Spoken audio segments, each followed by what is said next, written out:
যা শালা, কত বড় বাড়ি। শাশুড়ি মা, আজ থেকে আমি এই বাড়িতেই থাকবো। এই হতভাগা, তোর সাথে আমার মেয়ের কখন বিয়ে দিলাম, তুই আমাকে শাশুড়ি মা বলে ডাকছিস? সোনা, তোমার মায়ের কথাগুলো সুবিধে ঠেকছে না, আমি বাড়ি ছেড়ে চলে যাচ্ছি। এই রে, ছেলেটা যদি বাড়ি ছেড়ে চলে যায়, বাড়ির সব কাজগুলো আমাকেই করতে হবে। মেয়েটা তো কিছুই করবে না। বাছাধন।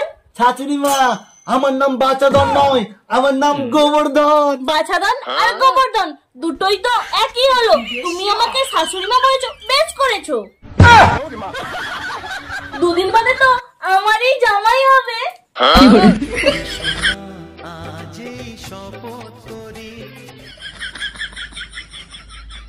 দুজনেই কথাটা প্রাণে ধরি।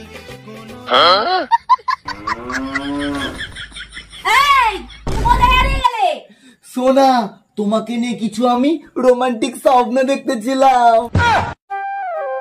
স্বপ্ন টপ্ন দেখবি পরে, আমার মেয়েকে বিয়ে করতে গেলে আমার কিছু শর্ত মানতে হবে।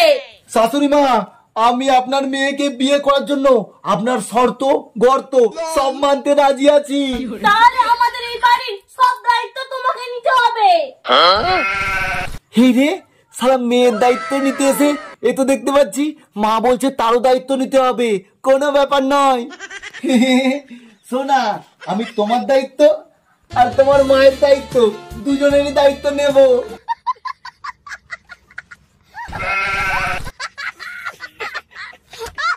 আমাদের দায়িত্ব পরে নিবি, আগে বাড়ির কাজের দায়িত্বটা নে। যেমন রান্না করা, বাসন মাজা, জামা কাপড় কাচা, ঝাঁট দেয়া, গরুকে খেতে দেওয়া, গোয়াল কাটা, গোবর নিয়ে দেওয়া, আর একটা বাথরুম পরিষ্কার করা। সোনা, যাও যাও, দেরি করে কোনো লাভ নেই, কাজে লেগে পড়ো। প্লিজ আমাকে ক্ষমা করে দাও। हे प्रभु, हे हरि राम कृष्ण जगन्नाथ प्रेमानंदी, ये क्या हुआ? শালা, এত বড় বালতি আর এত বড় কলসি দিয়েছে জল নিয়ে যেতে। আমি নাকি জল নিয়ে গেলে মা আর মেয়ে স্নান করবে, আর এই দুটোর ওজন তো আমার থেকেও বেশি।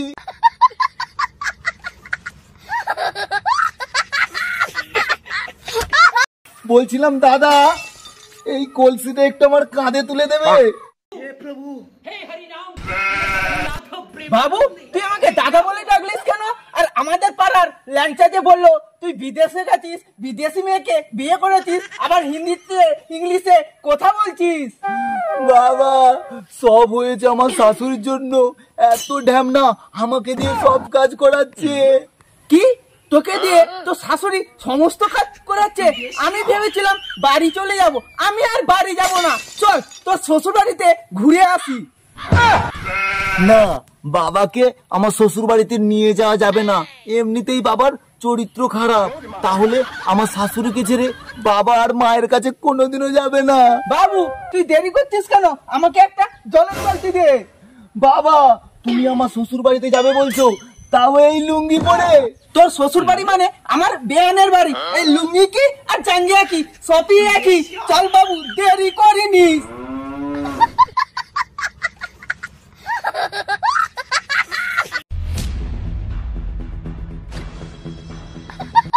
এই হতচ্ছাড়া, এক বালতি আর এক কলসি জল আনতে এতক্ষণ সময় লাগে। বাড়ির বাকি কাজগুলো কে করবে? তোর বাপ এসে করবে। হ্যাঁ হ্যাঁ, আর বাপই করবে। আরে এই মালটা কে রে? বাবা, এইটাই আমার সেই ড্যামনা শাশুড়ি। মালটা পুরো ধানি লঙ্কা। এই পাশের মালটাকে আবার কোথা থেকে জোগালে? এটা তোমার কে হয়? ও কি বলবে? আমি বলছি আমি ওর বাপ। আসলে ও আমার বন্ধু। হ্যাঁ হ্যাঁ, ঠিক বলেছে, আমি ওর বন্ধু হই। আমি আমার বন্ধু টন্ধু পছন্দ করি না। দাদা, আপনি বাড়ি যেতে পারেন। এত সুন্দর ধ্যান থাকতে কেউ কি বাড়ি চলে যায়? আমাকে কিছু বুদ্ধি খাটাতে হবে। বলছি দিদি, তোমাদের ঘরের এক কোণে আমাকে যদি একটু থাকার জায়গা দিতে, আমি তাহলে থেকে যেতাম। কেন, তোমার বাড়িতে কেউ নেই? আমার বাড়িতে কেউ নেই বউ নেই, ছেলে নেই, আমি হলাম একান্তই একা। এ শালা কেমন হারামি ঢ্যাম না বাবরে, এত বড় ছেলে রাখতে বলে কিনা ছেলে নেই, আর বাড়িতে বউ থাকতে মানে আমার মা থাকতে বলে কিনা বউ নেই। ঠিক আছে, আপনি আমার বাড়িতে থাকতে পারেন, কিন্তু আমার কিছু শর্ত আছে যেটা আপনি আপনার বন্ধুর কাছ থেকে জেনে নেবেন। আরে বাবু, কি শর্ত আছে রে? বাবা শর্ত শুনতে চাও? তাহলে শোনো, সকালে ঘুম থেকে উঠে ঝাড়ু দিয়া, তারপরে বাসন মাজা, তারপরে গরুর খড় কাটা, সবকিছু হয়ে গেলে ওদের জন্য রান্না বান্না করা। ধুর শালা, দরকার নেই আমার ওই রকম ধ্যান মারি। বাবা তোমার না দরকার থাকতে পারে, আমার দরকার আছে ওই রকম সুন্দরী বউ। তুই শালা ছেলে প্রেমে ডুবে মর। বন্ধুরা, আমার ছেলের মতো কেউ প্রেম ভালোবাসাতে অন্ধ হয়ে যেও না।